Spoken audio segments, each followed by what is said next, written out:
주식 투자를 매매를 샀다 팔았다를 잘 하시는 분들은 코스피 2650 가면 좀 정리하셨다가 또 2500 근처까지 오면 또 다 사셨다가 하면 좋을 것 같은데, 그러기 힘드신 분들이면 2550 밑에서는 그냥 떨어질 때마다 사고 보자 라고 하시면 내년에는 충분히 크게 수익률을 거두실 수 있겠다.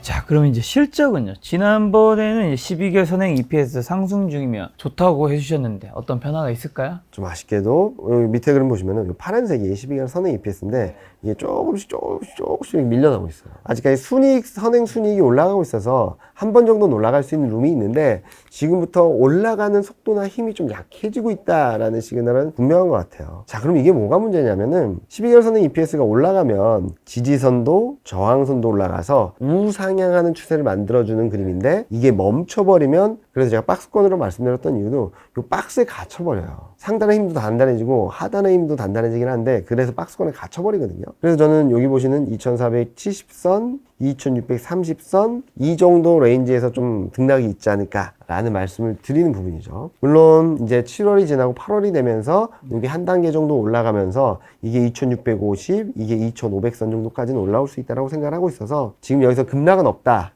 그리고 반등을 한다면 박스권 상단이 2650 그 이상 좀 오버슈팅이 나올 수 있다는 말씀을 드리고 있는데, 전에 말씀드렸던 2800선은 조금 어렵지 않을까. 왜냐면 채권금리도 올라갔고 달러도 올라온 상황에서 실적 12개월 선의 EPS 그리고 밴드도 박스권에 갇혀버리는 상황이라면 위로 더 열기보다는 1차적으로는 2650 트라이를 열어놓고 대응을 하는 게 맞지 않을까라는 말씀을 드리고 있습니다. 자, 그럼 12개월 선행 EPS 상승세 주춤해진 이유는요? 2분기 실적 시즌이 끝났잖아요. 보통은 이렇게 되면은 실적 전망치가 좀 멈춰있기 마련인데, 이번에는 조금 불안정한 것 같아요. 왜냐면 2분기 이익 전망이 33조 3천억이었는데 3분기가 45조, 4분기가 44조예요. 아까 보여드렸던 미국 경기도 둔화되고 유럽 경기도 둔화되고 중국 경기는 불안정한데 코스피는 이익이 12조 11조 늘어난다? 진짜? 라고 생각을 하는 것 같아요. 자, 그러면 이 12조 11조 늘어나는 업종들을 보면 2분기 대비 3분기 영업이익이 12조 5천억이 늘어나는데 가장 많이 올라가는 게 유틸리티, 반도체, 에너지, 상사자본재, 조선 디스플레이, IT가든 IT가든 화학 뭐 이런 업종들이에요. 자, 4분기도 2분기 대비 11조 가까이 늘어나는데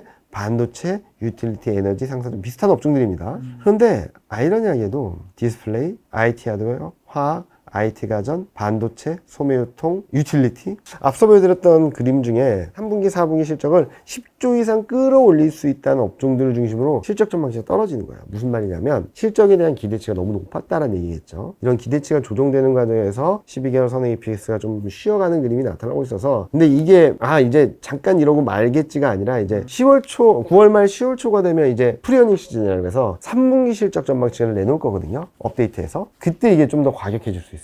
왜냐면 여기 떨어져야 되니까. 그래서 9월 중후반 정도, 9월 20일 전후 정도까지는 반등이 좀 나올 수 있다 하더라도 그 다음에는 좀 쉬어가는 그림이 또 한 번 나올 수밖에 없는 게, 요 이익 전망치가 떨어지게 된다면 앞서 보여줬던 12개월 선의 EPS가 좀 등락이 있다 하더라도 이게 떨어지는 그림이 나오면서 상단을 막아버리지 않을까, 또는 상단을 좀 떨어뜨리지 않을까 라는 생각을 하고 있어서 9월 후반부부터는 또다시 한번 변동성이 좀 커질 수 있겠다라는 생각을 하고 있습니다. 자, 박스권 아까 얘기해 주셨는데 박스권 돌파는 언제쯤 가능할까요? 시차가 조금은 존재할 것 같긴 한데요. 저는 등락이 있는 거는 올해 연말 정도까지, 좀 빠르면은 올해 말, 늦는다 하더라도 내년 1, 4분기 중에는 박스권을 넘어서 다시 추세적인 상승을 좀 이어가지 않을까라는 생각을 하고 있어요. 제가 전에도 그려드렸던 그림이 8, 9월 달에 반등을 한다 하더라도 좀 쉬었다 가는 그림이다 라는 말씀을 드렸는데, 이 레벨이 좀 낮아졌을 뿐 방향성 자체는 바뀐 게 아니다 라고 봐주시면 될 것 같고요. 자, 이렇게 좀 계속적으로 긍정적으로, 내년을 긍정적으로 말씀드린 이유는 9월 FOMC에서 점도표라든지 금리나 뭐 점도표라든지 경제 성장을 전망을 봐야 되긴 하겠지만, 기본적인 흐름들은 내 2024년부터는 경기는 괜찮은데 점도표, 그러니까 기준금리는 인하할게, 경기는 살아나는데 2분기를 저점으로 이렇게 살아난다는 그림이거든요. 경기는 회복되는데 기준금리 인하 사이클로 들어가면서 경기 모멘텀 회복, 유동성 모멘텀 강화, 이런 그림들이 24년에 좀 집중되면서 시장의 상승 추세를 좀 강하게 만들어주지 않을까라는 예상을 하고 있습니다. 특히 이렇게 말씀드리면 많은 분들이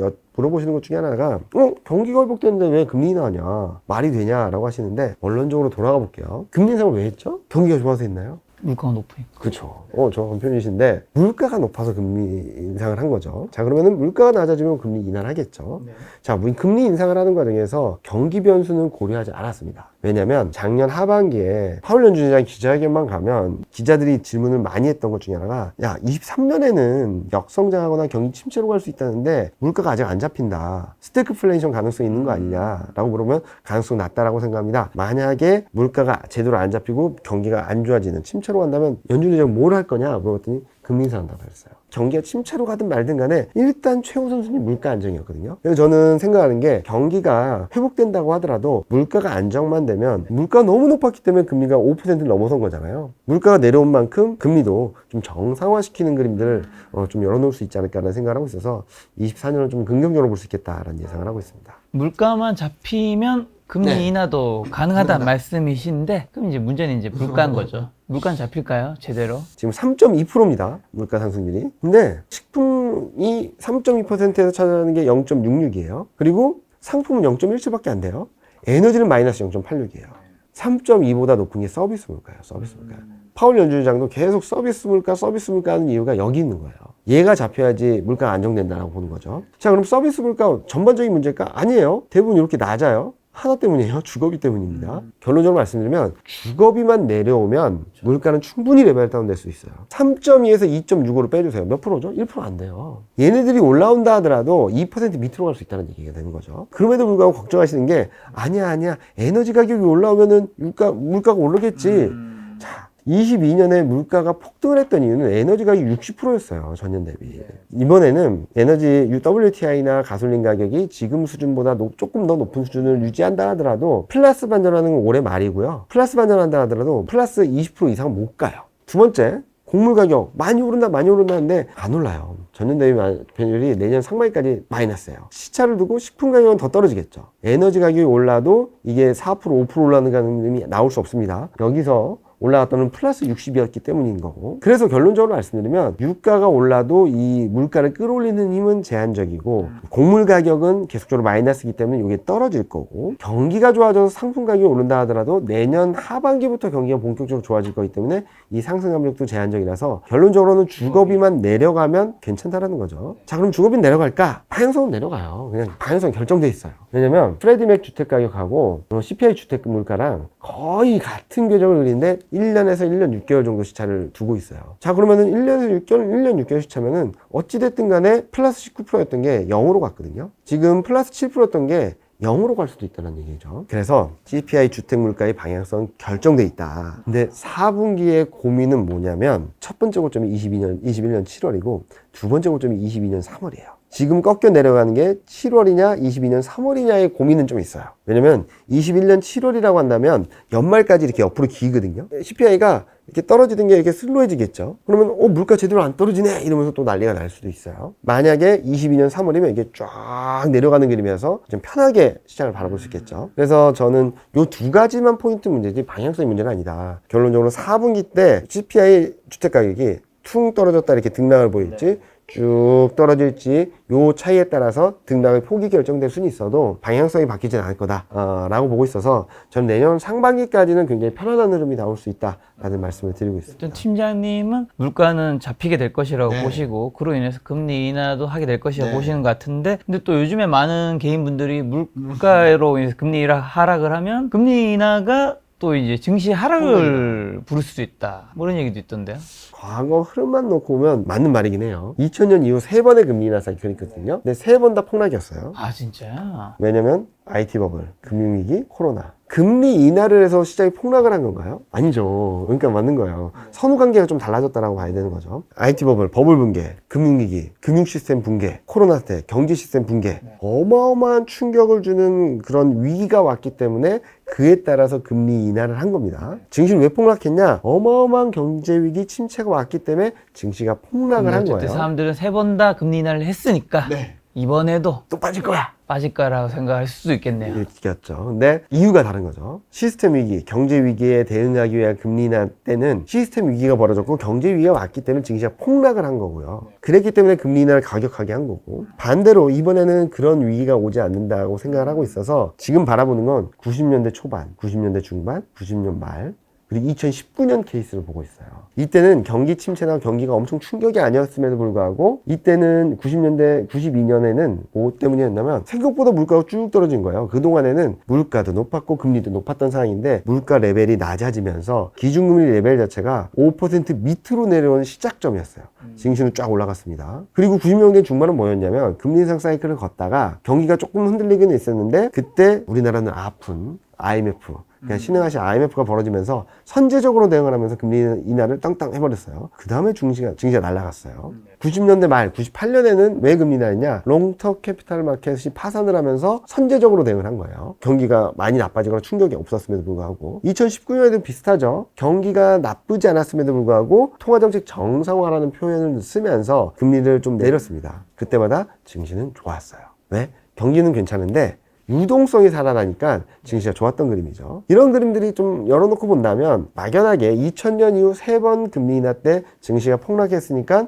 이번에도 폭락할 거야가 아니라 왜 금리 인하를 하냐는 거죠. 시스템위기, 금융위기, 경기 충격이 있어서 금리 인하하는 거랑 통화정책을 정상화하겠다. 물가가 잡혔으니까 이제 금리를 정상화하겠다라는 흐름으로 간다면 증시는 분명히 좋을 거라고 생각을 하고 있어요. 특히 이 그림을 보시면 좋을 것 같은데 밑에 그림 보시면은 GDP 성장률하고 기준금리, GDP 성장률하고 PC 물가를 좀 빼준 건데요. 실질적으로 금리 인상을 하는 사이클에서도 경기가 기준금리나 물가보다 더 세면은 시장은 올라갑니다. 이런 때죠, 이런 때. 이게 플러스권에 있으니까 증시는 쭉 올라갔어요. 그리고 안 좋았다가 좋아지는 국면에서도 증시는 올라가요. 요럴 때 마이너스권이긴 한데 마이너스폭을 줄일 때 올라가는데 이번에는 마이너스권이긴 한데 이게 올라가는 그림이에요. 그러면 증시는 등락은 있다 하더라도 올라가는 그림이 24년에는 확실하게 나올 수 있다라는 생각을 하고 있어서 너무 걱정하지 말자 라는 말씀을 드리고 싶습니다. 걱정하지 않았으면 좋겠고 사실 좀 억울한 거는 금리 인상할 때도 주식시장이 떨어지고 금리 인하에도 주식시장이 떨어지면 뭐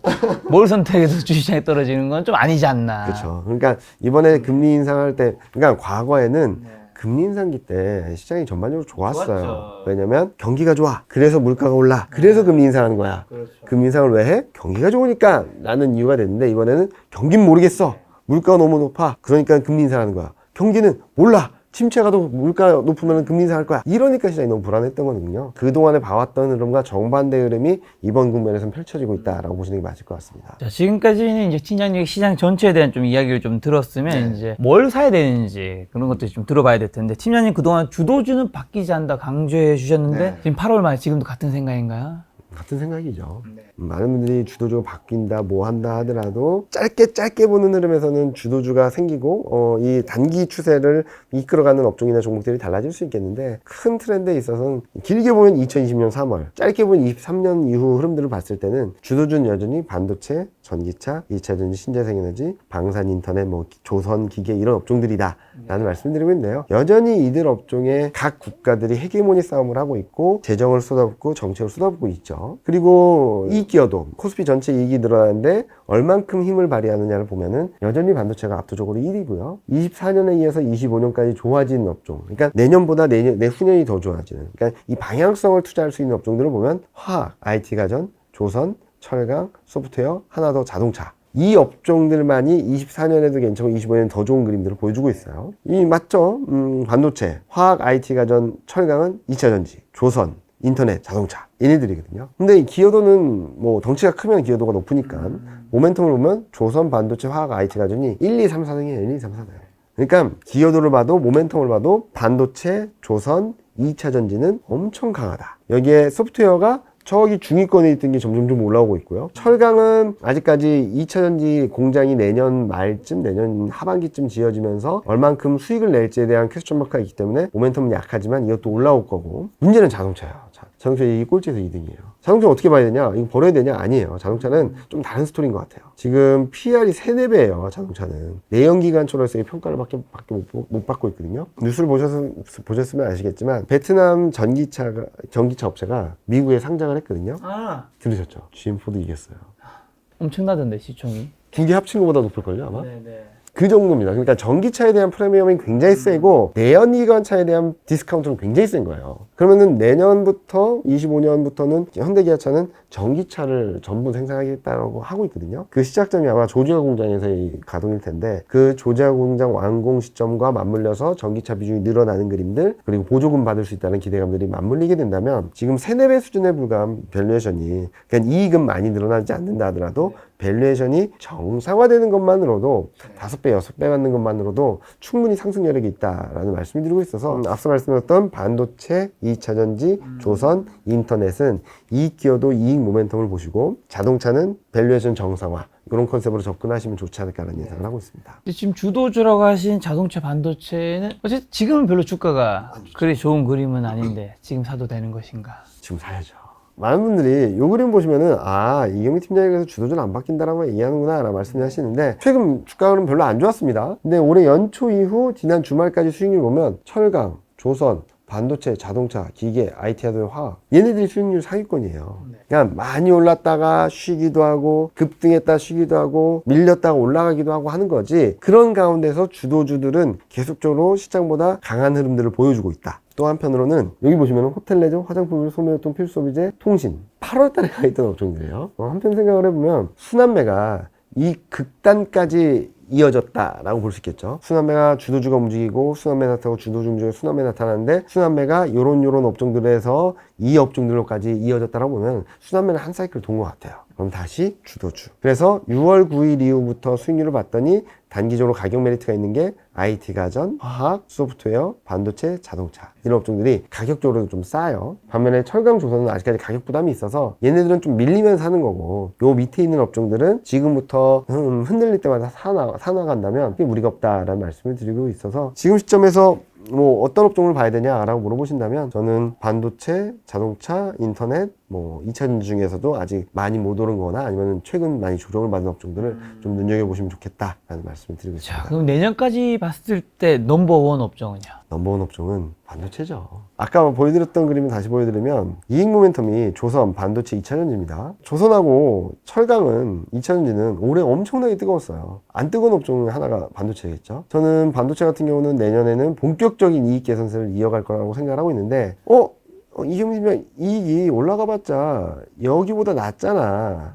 그러면 주가가 많이 못 오르는 거 아니야? 라고 이해를 하실 수도 있는데 저는 아닌 것 같아요. 이거는 굉장히 수요에 대한 기대감들이 반영되지 않았다고 생각하고 있고 과거 흐름들을 보면 빨간색이 엔비디아거든요. 엔비디아 실적이 삼성전자나 하이닉스보다 선행해서 움직였어요. 엔비디아 여기서부터 움직였죠. 삼성전자 하이닉스보다 좀 빨리 움직이고 있어요. 근데 이렇게 올라갔어요. 얘네들이 여기까지 올라갈지는 좀 봐야 되긴 하겠지만 어찌됐든 간에 내년에는 이익 개선, 업황 개선 충분히 나올 수 있다 라는 말씀을 드리고 있고 이런 그림들이 저는 향후 시장을 이끌어갈 텐데 2016년, 17년하고 비슷한 것 같아요. 2016년에도 감산했습니다. 2023년에도 감산을 되게 세게 했죠. 이때는 더 업황이 안 좋아서. 근데 2016년 주가를 보시면 올라갔다 쉬었다 올라갔다 삐걱댔다 한 3개월 정도 플랫하다가 2016년 말부터 날아가기 시작했거든요. 이게 뭐냐면 감산을 했으니까 턴어라운드 할 거야 라는 생각을 하면서 등락을 보이면서 올라갔죠. 그러다가 연말쯤에 쉬었던 이유는 근데 2017년에 뭐 때문에 올라가? 수요가 좋아져? 감산 효과 끝 아니야? 라는 얘기를 하다가 수요가 들어오면서 이게 탁 날아간 거거든요. 이번에도 좀 비슷할 것 같아요. 이번에도 지금 아직까지 실적에 대한 레벨이 낮긴 하지만 아직까지 수요나 이런 부분들이 들어오지 않았거든요. 엔비디아 지금 여러 가지 제품들을 내놓고 엄청난 실적을 내놓고 있는데 더 이상 TSMC가 수주를 못 받아줍니다. 공장을 풀 가동을 하고 있는데 못 받아주고 있어서 그게 하이닉스나 삼성전자로 좀 움직일 수 있겠죠. 이때도 보면은 실적이 이렇게 높지 않은데 왜 더 올라간다라고 하냐. 2016년 하반기에도 실적이 2017년 18년 실적이 이 정도인지 아무도 몰랐습니다. 아무도. 왜냐면 제가 정확히 기억하는 건 2016년 하반기에 2017년 전망을 하면서 제가 반도체 좋을 것 같다, IT 좋을 것 같다라고 했을 때 반도체 IT 애널리스트 분들이 턴어라운드 정도야. 뭐 그렇게 좋은 건 아니야 라고 하셨다가 2017년, 16년 말 2017년 초에 업황이 도네? 사이클이 상승 쪽이네? 쫙 올라갔다가 2017년 하반 중반 지나니까 빅사이클이야. 쫙 올라가니까 2017년 하반기 2018년 되니까 이야 이거 슈퍼사이클이야 라고 했는데 그때부터 꺾였거든요. 지금도 좀 비슷한 것 같아요. 이거 턴어라운드야 턴어라운드. 수요는 아예 약해. 근데 이제 수요에 대한 부분들이 조금씩 가셔야 되고 확인되게 된다면 이 실적 레벨 자체가 어디까지 갈지 모르겠죠. 저는 그런 그림들이 2024년에 벌어지면서 반도체 주가를 끌어올리지 않을까, 2017년 때랑 좀 비슷하게 흘러가지 않을까라는 생각을 하고 있어서 주식 투자를 매매를 샀다 팔았다를 잘 하시는 분들은 아까 보여드렸던 그림에서처럼 코스피 2650 가면 좀 정리하셨다가 또 2500 근처까지 오면 또 다 사셨다가 하면 좋을 것 같은데, 그러기 힘드신 분들이면 2550 밑에서는 그냥 사서 모으자, 떨어질 때마다 사서 모으자 라고 하시면 내년에는 충분히 크게 수익률을 거두실 수 있겠다 라는 말씀을 드리고 있습니다. 그러면 2016, 17에도 주도주와 시장이 계속 이끌어갔던 건가요? 네, 2016년, 17년에도 반도체, IT 가전, 철강, IT 하드웨어, 은행, 에너지, 화학, 소프트웨어까지 딱 8개 업종만 시장보다 아웃퍼폼을 했고요. 18개는 언더, 그 중에 10개는 마이너스였어요. 그래서 왜 기여도를 보여드렸냐라고 물어보시면은 17년 이익 개선 기여도에 따라서 주가가 좋았던 거거든요. 이때도 반도체가 압도적으로 좋았죠. 반도체. 그리고 철강, 여기 철강 있고요. IT 하드웨어, 얘는 좀 밑에 있긴 한데 얘는 반도체랑 좀 딸려서 움직였고, 은행, 에너지, 화학. 이익 개선 기여도가 높았던 애들이 주가를 끌고 올라갔던 힘이 있었던 거거든요. 그래서 앞서 말씀드렸던 것처럼 반도체, 조선, 그리고 2차전지, 인터넷, 얘네들은 이 끌고 가는 힘이 있을 거고, 자동차는 밸류에이션을 정상화 평가받으면서 좀 좋은 그림을 보여주지 않을까라는 예상을 하고 있습니다. 자, 8월에 또 소위주들이 뜨거웠는데 특히 중국 소비주가 좀 강했는데 9월, 10월에도 기회는 있나요? 기회는 있을 것 같아요. 특히 호텔 레저는 12개월 선 EPS가 탕 튀어버렸거든요. 쉽죠. 중국이 단체 관객들이 오면 어디 묵을 것이며 뭘 할 것이며 생각해보면 호텔 레저가 가장 큰 수혜를 받을 거고, 소매유통 쪽은 좀 실적이 올라오긴 하는데 면세점에 대한 수혜가 얼마나 될지에 대해서는 좀 퀘스천 마크가 있는 것 같아요. 근데 외국인은 한꺼번에 엄청나게 샀습니다. 그래서 호텔 레저, 면세점 이 두 개는 좀 가져가면 괜찮겠다라는 말씀을 드리고 있고요. 화장품 의류는 실적 못 올라오고 있고 외국인은 엄청 팔았다가 사긴 했는데 아직까지 순매수 전환은 못했어요. 좀 보셔야 될 것 같고, 그 외에 좀 업종들은 건강관리는 실적 전망치는 계속 올라가는데 외국인은 샀다 팔았다 이래요. 실적이 담보된 어느 정도 가시성 있는 업종들은 좀 괜찮을 것 같은데 지금 당장 막 쭉쭉 치고 올라가는, 특히 바이오로까지 확산되긴 좀 어려울 것 같고요. 필소비재는 외국인 계속합니다. 좀 조심하셔야 될 것 같고, 통신 같은 경우는 배당에 대한 매력은 조금 있다라고 하더라도 좀 지금 시점에서, 그러니까 시장이 코스피 2650 갔을 때쯤이면은 통신이나 뭐 건강관리나 뭐 소매유통, 호텔 레저 이런 쪽들을 사시면 될 것 같아요. 왜냐면은 8월 중순에 단체 관광객을 허용했잖아요. 그러면 8월 말 9월 데이터가 10월 달에 보여질 거예요. 얼마나 늘었는지, 얼마나 올라올지 좀 볼 수 있는 그림이 나와서 아마 9월 말 10월 초쯤에 다시 한번 관심을 가져보시면 좀 수익을 날 수 있는 구간으로 들어갈 수 있겠다라는 생각을 하고 있습니다. 이제 날씨가 지금 8월 이제 말, 이제 곧 있으면 9월이니까 이제 밤에 공기가 조금씩 시원해지고 있더라고요. 아무래도 또 찬바람 불면 투자자분들 이제 또 연말 생각하면서 배당주 생각할 텐데 지수도 강하지 않을 수 있다고 하셔서 배당주에 대한 관심이 더 늘어날 수 있을 것 같은데 어떻게 보시나요? 일단은 금리가 높을 때는 배당주에 대한 매력은 그렇게 약해지긴 하는데 코스피 대비 상대 강도로 봤을 때는 좀 매력적인 가격대까지 내려와 있는 건 맞아요. 그래서 최근 오히려 반등을 하고 있죠. 많은 분들이 생각하신 것과 달리 배당주가 성과가 좋을 때는 뜨거운 여름부터 가을까지예요. 주가 수익률적인 측면에서 보시면은 코스피 대비 상대 수익률이 7월, 8월, 9월이 가장 좋아요. 그리고 10월 달에도 등락은 있긴 하지만 그러다 11월 달에 마이너스 반전, 12월 달에 엄청나게 안 좋고 내년 1월까지 엄청나게 안 좋아요. 그래서 배당을 받겠다라고 하시는 분들은 뭐 끌고 가시면 되겠죠. 배당 수익이 높은 것들로 좀 구성하셔서. 근데 배당주 트레이딩을 하시겠다는 분들은 9월에 한번 기회가 있을 거다. 10월 달에는 조금 매매를 하면서 좀 조정하는 전략을 필요로 하고, 차익 실현하는 데 있어서는 10월 달에 좀 차익 실현하시면 좋지 않을까 라는 말씀을 드리고 있어서, 더 차가워지기 전에 아직 여름에 열기가 좀 남아있을 때 좀 사셨다가 좀 쌀쌀해지면 좀 파시는 게 맞지 않을까 라는 예상을 하고 있습니다. 배당주라고 해서 연말에 했다가는 큰일 날 수 있다. 시세 차익 중에서는. 자, 이제 가시기 전에 마지막 투자 조언 한마디만 주고 가신다면요. 올해처럼 제 전망이나 뷰를 되게 짧게 말씀을 드리는 한편 계속적으로 변화하는 것들에 대해서 업데이트 드린 적이 거의 없었던 것 같아요. 그랬던 이유는 아까 보여드렸던 것처럼 작년 말에 미국 GDP 성장률 전망이 0.3이었습니다. 지금 2예요.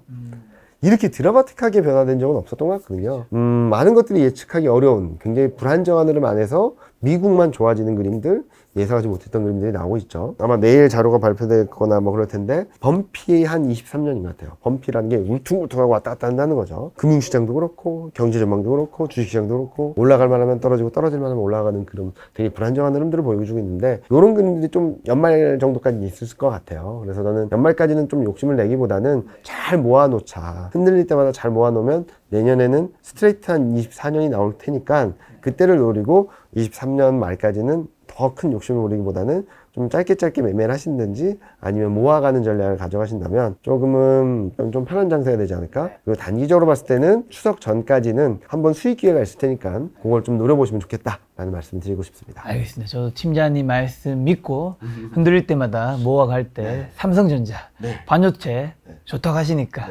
안전하게 모아가도록 하겠습니다. 또 팀장님과는 9월 말에 시간 마련하도록 하겠습니다. 오늘 만난 손님은 배신과 임경민 팀장님이었습니다. 지금까지 소중한 시간 함께 해주셔서 정말 감사합니다. 오늘도 김 작가였습니다. 고생 많으셨습니다. 감사합니다.